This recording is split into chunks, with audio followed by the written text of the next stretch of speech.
질병으로 해서 설명드리도록 하겠습니다. 유전자 검사라고 하면 흔히 질병을 떠올리세요. 질병 유전자 검사. 근데 실질적으로는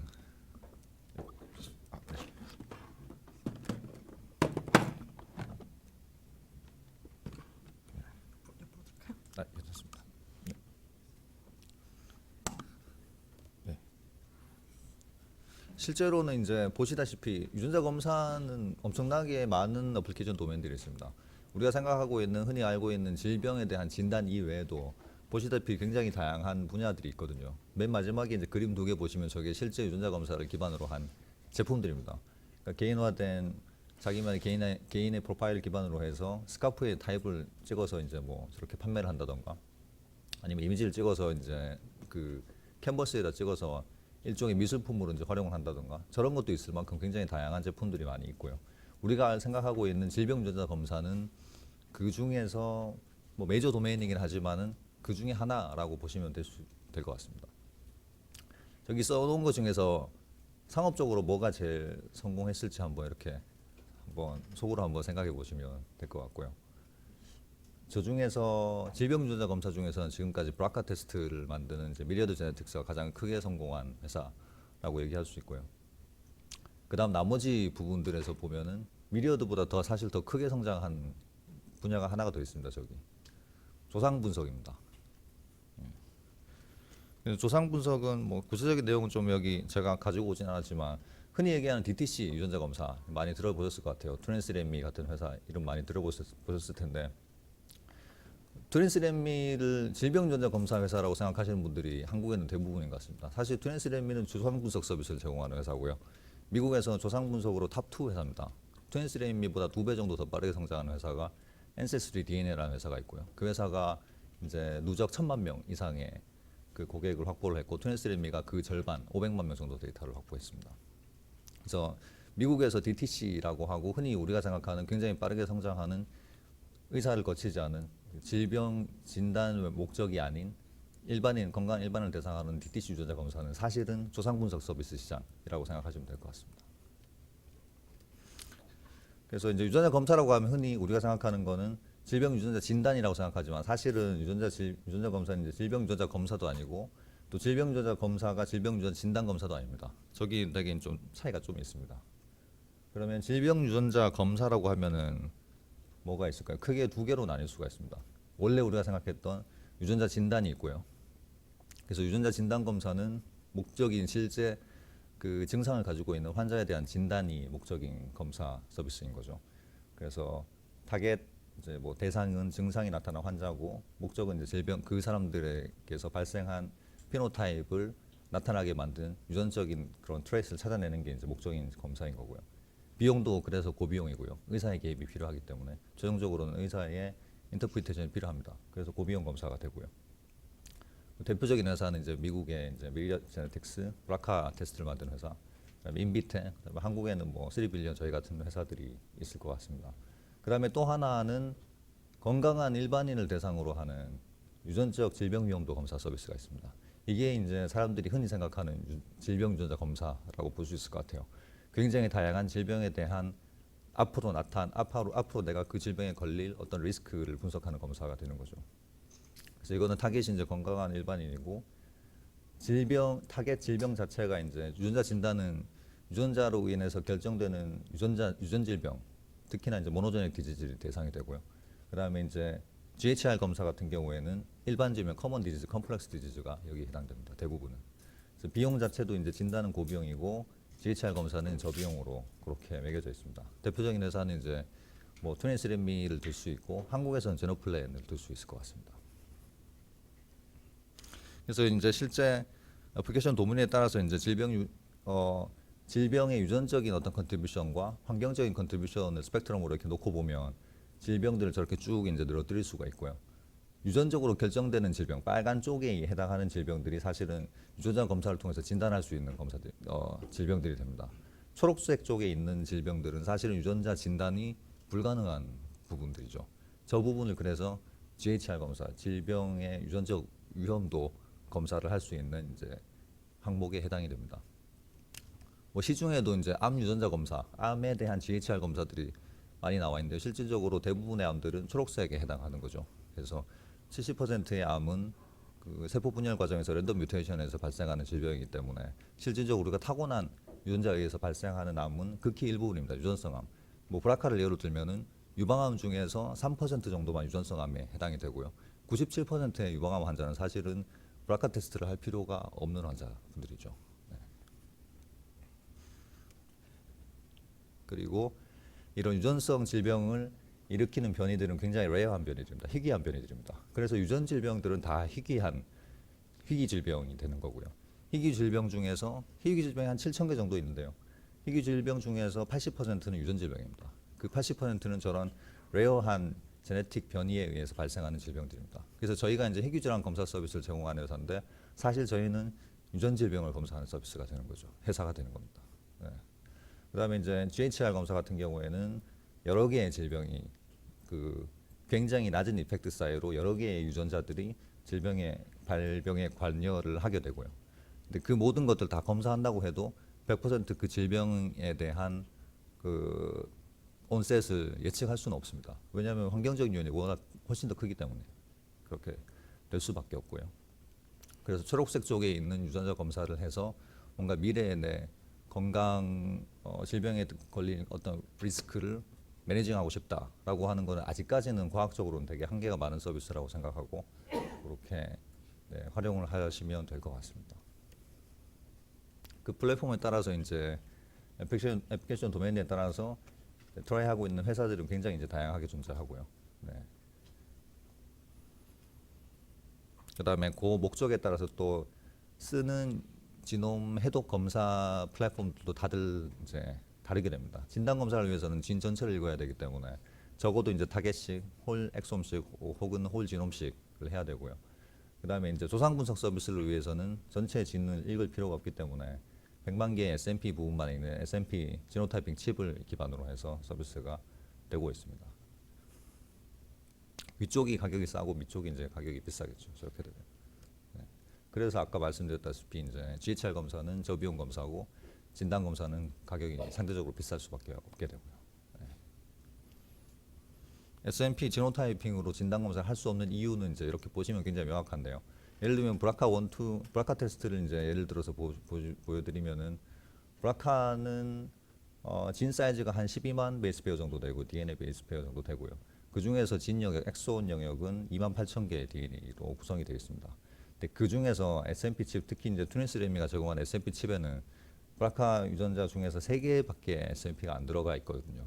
그러면은 브라카 테스트를 예전에는 트윈스레미가 서비스를 제공했었는데 실질적으로는 2만 8천 개의 엑손 영역 중에서 3개만을 디텍션하는 서비스였던 거죠. 그래서 실질적으로 디텍션 레이트는 0.01%밖에 안 되는 거죠.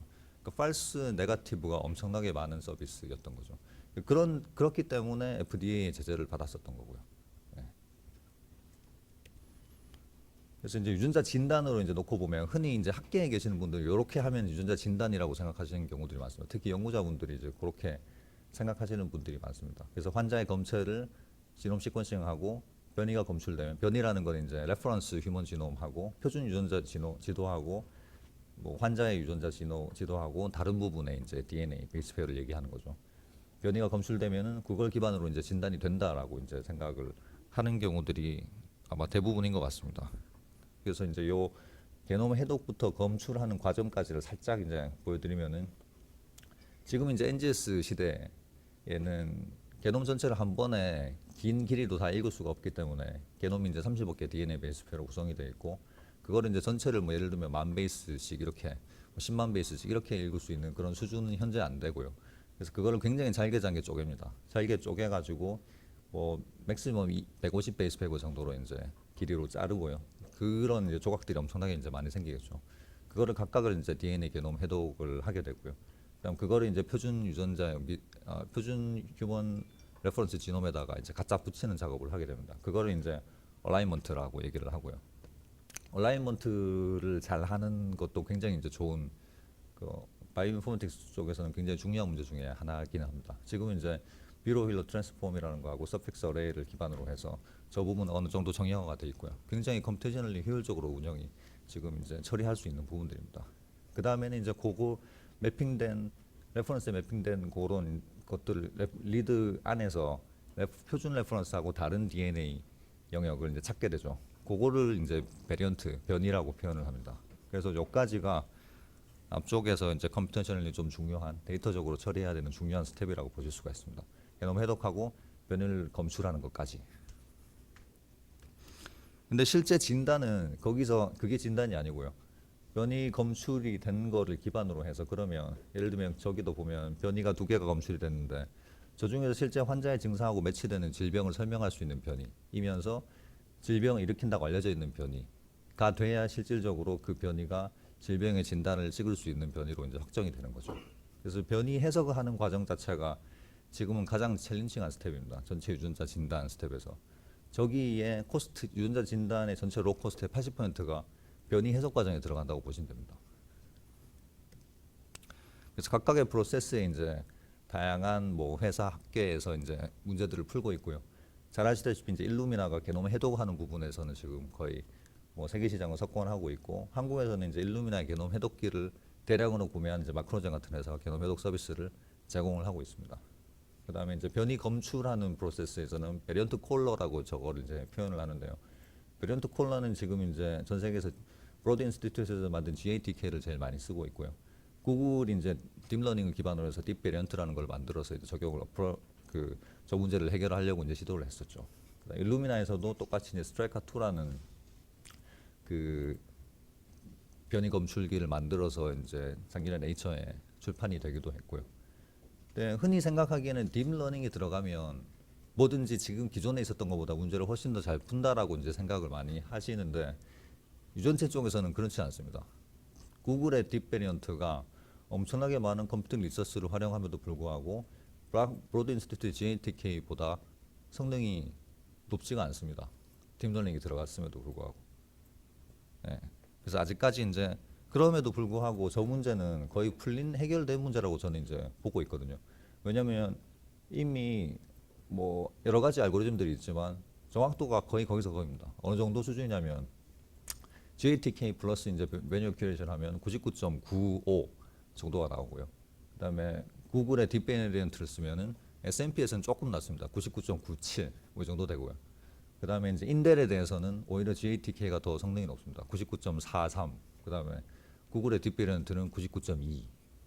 그래서 거의 큰 차이가 없죠. 그래서 뭐 유전체 현재 이제 유전체 데이터 분석 쪽에서 굉장히 중요한 문제를 풀겠다고 하면 뭔가 크게 이제 마진을 이렇게 뛰어넘을 수 있는 그런 이제 테크 개발에 뛰어드시는 게 맞는데 베리언트 콜링 문제는 뭐 크게 성능을 개선할 수 없는 부분이기 때문에 저기에 힘을 쏟는 거는 그렇게 큰 의미는 없다라고 저는 개인적으로 보고 있습니다. 오히려 이제 변이 해석 과정, 변이 해석은 해결해야 되는 문제들이 엄청나게 많고요. 성능을 조금 보여드리면은 네, 그래서 이제 일단 그 각각의 2개의 영역을 매저하는 매트릭이 이제 위쪽은 어널리티컬 애큐러시, 얼마나 이제 변이를 정확하게 판독을 했는가. 그다음 밑에는 이제 다이그노스틱 애큐러시라고 표현을 하고요.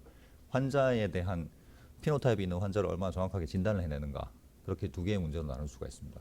위쪽 문제는 말씀드렸다시피 엄청나게 정확도가 이미 높고요. 밑쪽은 밑쪽은 이제 다이그노스틱 애큐러시 쪽에서는 정확도가 평균적으로 30% 정도밖에 안 됩니다. 그러니까 해결해야 되는 마진이 엄청나게 이제 많이 남아 있는 거죠.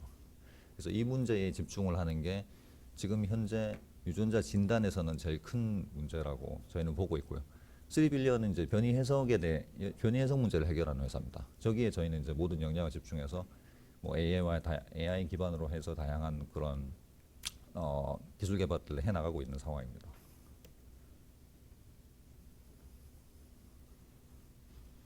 네, 그래서 보면은 실질적으로 이게 이제 실제 데이터고요.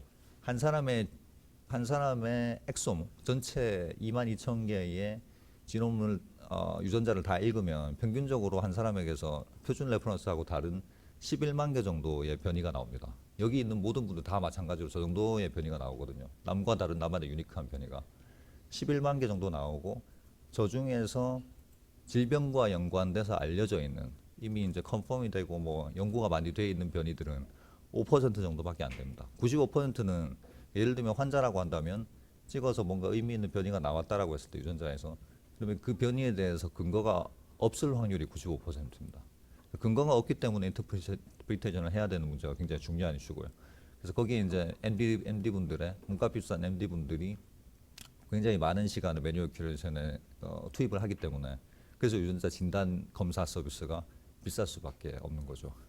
엑솜 시퀀싱 같은 경우에 로우 프라이스가 뭐 이미 뭐 10만 원에서 20만 원 정도밖에 안 되거든요. 근데 미국 기준으로 봤을 때 엑솜을 기반으로 하는 진단 검사 서비스는 가장 뭐 싼 제품은 한 우리 돈은 한 300만 원 정도 하고요. 제일 비싼 병원에서 하는 대학병원에서 하는 서비스는 한 15,000불 정도. 우리 돈으로 치면 한 1,500만 원 정도까지 레인지가 매겨져 있습니다. 그래서 지놈 시퀀싱을 하는 거는 사실 유전자 진단에서 그렇게 큰 비용을 차지하고 있는 부분이 아니라는 것을 말씀드릴 수 있을 것 같아요. 그럼 변이 해석 문제가 뭐냐 보면은 그림이 안 나오네. 그래서 이제 한 사람의 지놈을 읽으면 이제 저렇게 이제 변이들이 나오는 거죠. 저렇게 X자로 표시된 거가 변이라고 생각하시면 될 것 같아요. 그래서 빨간 변이는 근거가 있는 변이인 거죠. 그래서 유전자 A가 특정 질병 A를 유발한다고 알려져 있을 때 내 유전자 A를 읽었을 때 표준 레퍼런스하고 다른 변이가 저렇게 나오는 거죠. 그리고 이제 초록 색깔이 95%고요. 근거가 없는 거.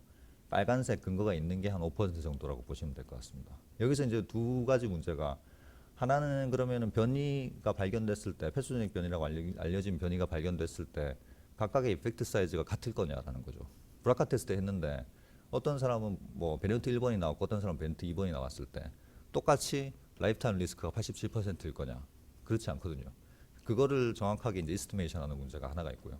두 번째는 근거가 없는 초록색 변이가 나왔을 때 초록색 변이는 그럼 얼마나 높은 확률로 특정 질병 A를 일으킬 거냐를 이스티메이션 하는 문제가 있습니다. 크게 두 가지 문제가 있는 거죠. 그래서 저거를 이제 수식으로 쓰면은 밑에 이제 저렇게 이제 쓸 수가 있겠죠.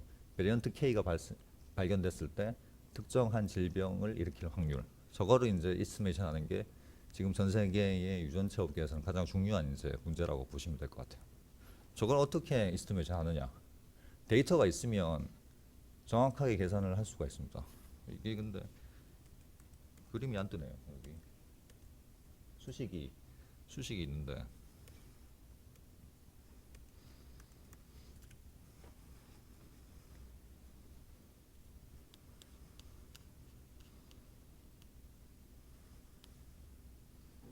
이렇게 봐야 될 것 같습니다. 네.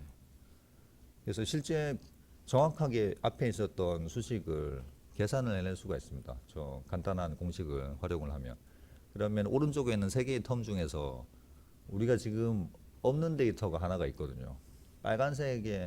빨간색으로 표시된 텀에 대한 정보가 지금 없습니다. 저게 이제 이슈인 거죠. 저 데이터를 모든 질병에 대해서 가지는 회사가 유전자 진단이라는 영역을 독점할 수 있는 그런 구조가 되어 있습니다. 그럼 보면은 수식 하나하나를 보면은 요거는 변이의 발견 확률이거든요.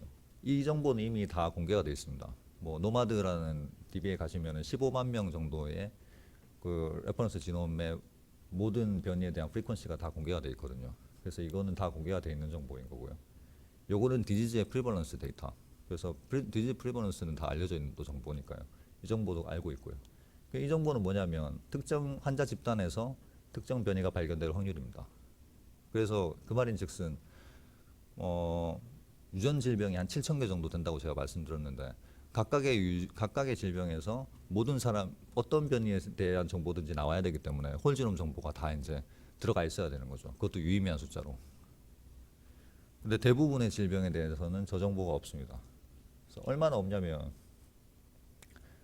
이게 지금 플라팅을 한 데이터입니다. 이게 플라팅 안 한 게 아니고 한 거거든요. 작년에 저희가 커버하던 질병 개수가 작년에 5,000개였는데 5,000개 중에서 케이스가 한 개라도 알려져 있는 질병에 대해서 그게 이제 2,300개였고요. 그래서 그 2,300개에서 케이스의 숫자를 플라팅을 한 겁니다. 보시면 2,000개 정도는 다 10개 미만입니다. 그러면 그 케이스 숫자인 거고요. 지놈 숫자도 아닌 거죠. 지놈 숫자는 그보다 더 적은 거고요. 그러면 데이터를 기반으로 진단을 하는 거는 사실상 지금은 거의 대부분의 질병에 대해서는 불가능하다고 볼 수가 있습니다. 저희 같은 회사 입장에서 보면 이런 그래프를 보면은 이건 엄청나게 기회의 창이 열려 있는 거라고 저희는 보고 있는 거고요. 이거를 이제 혁신할 수 있는 여지가 굉장히 많은 거죠. 데이터가 없을 때도 데이터가 많을 때 AI를 쓰는 게 의미가 있다라고 보통 생각하시지만 데이터가 부족할 때도 AI가 되게 큰 역할을 할 수가 있습니다. 그래서 지금 전 세계에서 일어나고 있는 유전체 쪽에 굉장히 큰 투자가 많이 일어나고 있다라고 이렇게 많이 들어보셨을 거예요.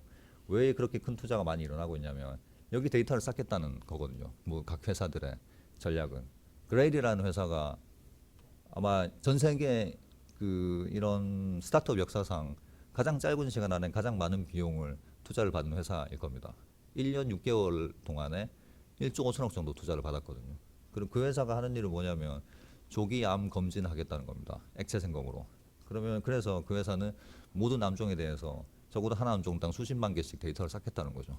그래서 거기에 대한 레셔널이 투자자들이 이제 동의를 했고요. 데이터를 쌓는다고 하면 그 전 세계 시장을 독점할 수 있으니까요.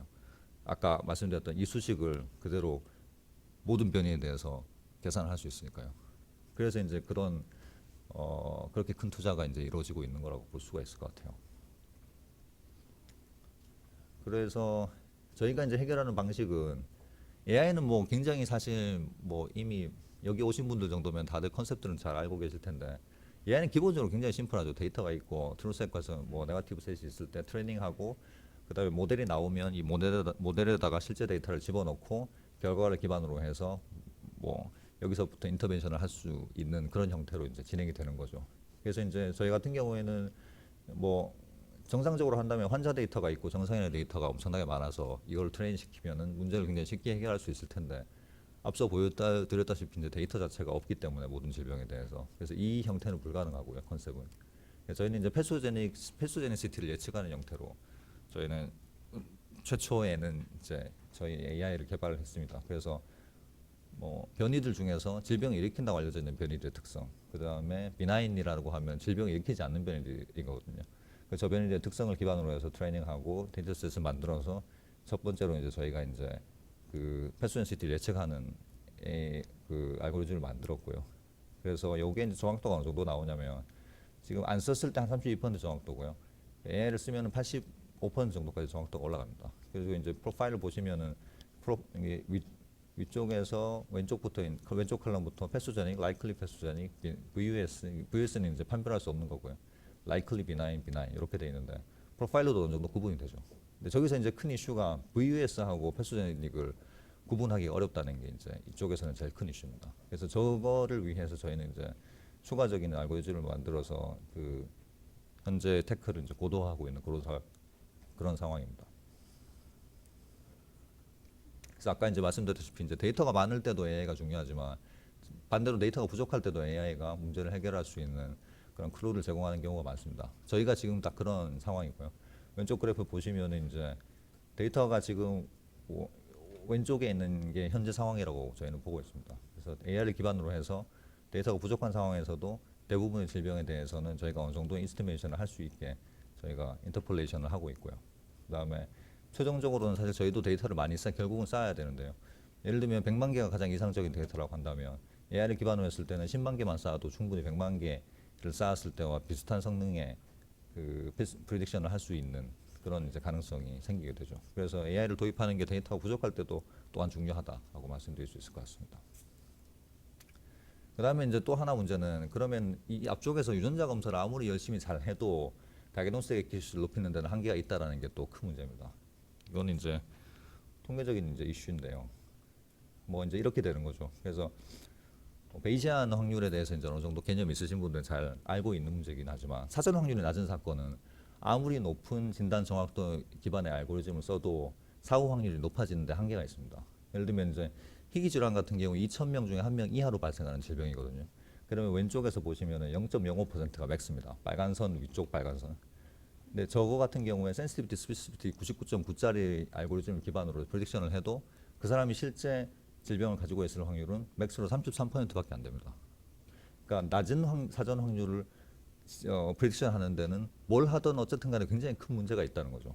센시티비티와 스페시피티가 100%가 아닌 이상이. 이 문제를 그럼 해결하기 위해서 어떻게 해야 되느냐? 사전 확률을 높일 수 있으면 제일 좋죠. 사전 확률 저기 보시면은 사전 확률이 1%만 되더라도 사고 확률이 90% 이상으로 진행이 되거든요.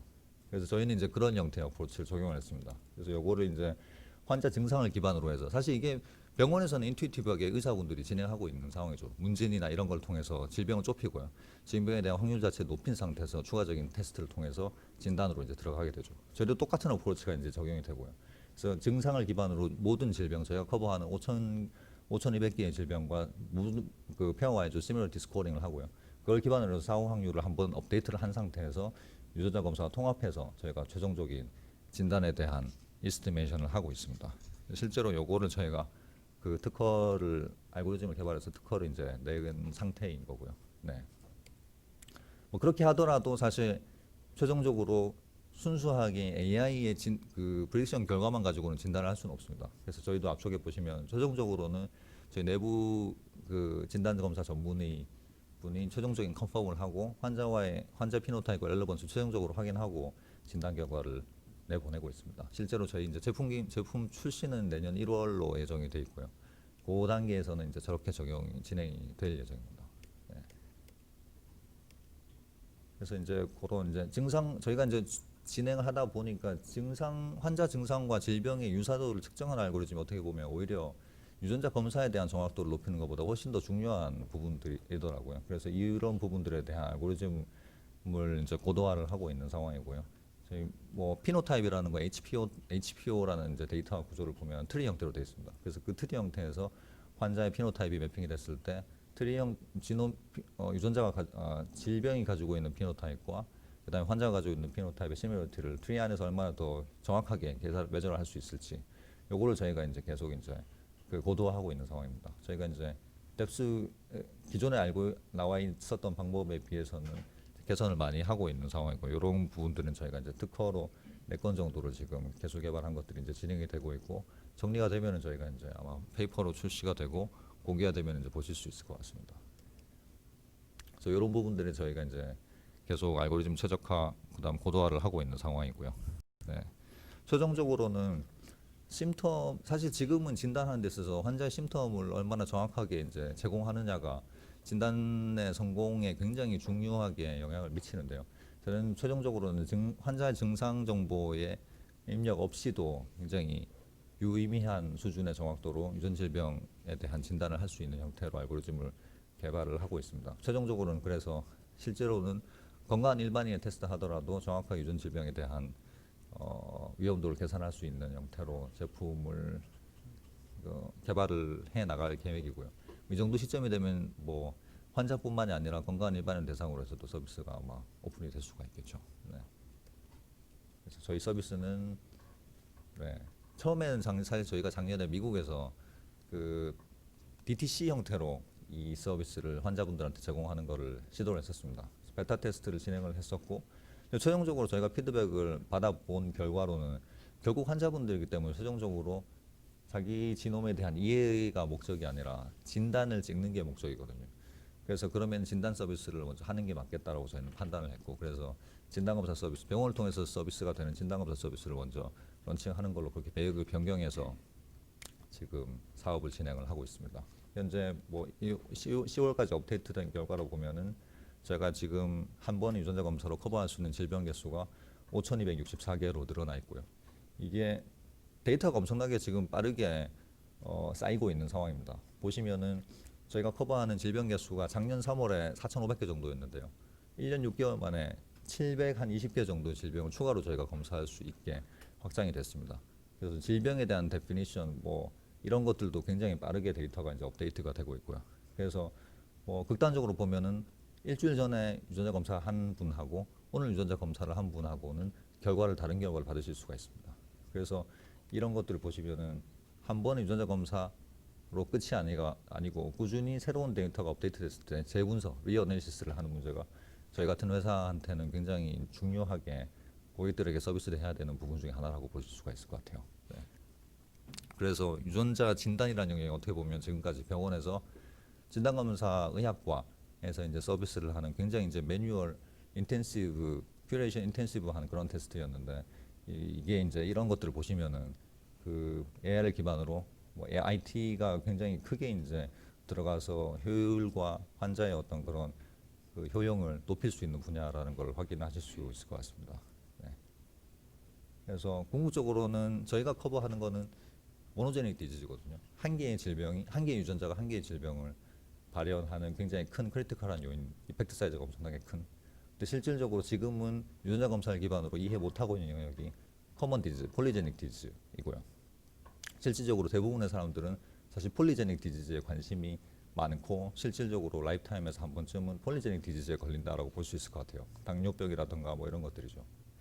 그래서 근데 이제 그런 것들을 각각의 이제 질병, 각각의 유전자와 질병에 대한 이해가 굉장히 명확해지면 뭐 저런 식의 이제 사실 그 시스템적인 이펙트가 이제 발생하게 되는 거죠. 부지면 저게 바로 이제 딥러닝이나 그 다음에 AI로 이어질 수 있는 다크 수식으로 바로 이제 이렇게 접목이 되죠. 그래서 모노제닉 디지즈에 대한 이해가 사실 아직까지 그렇게 완벽하지가 않고요.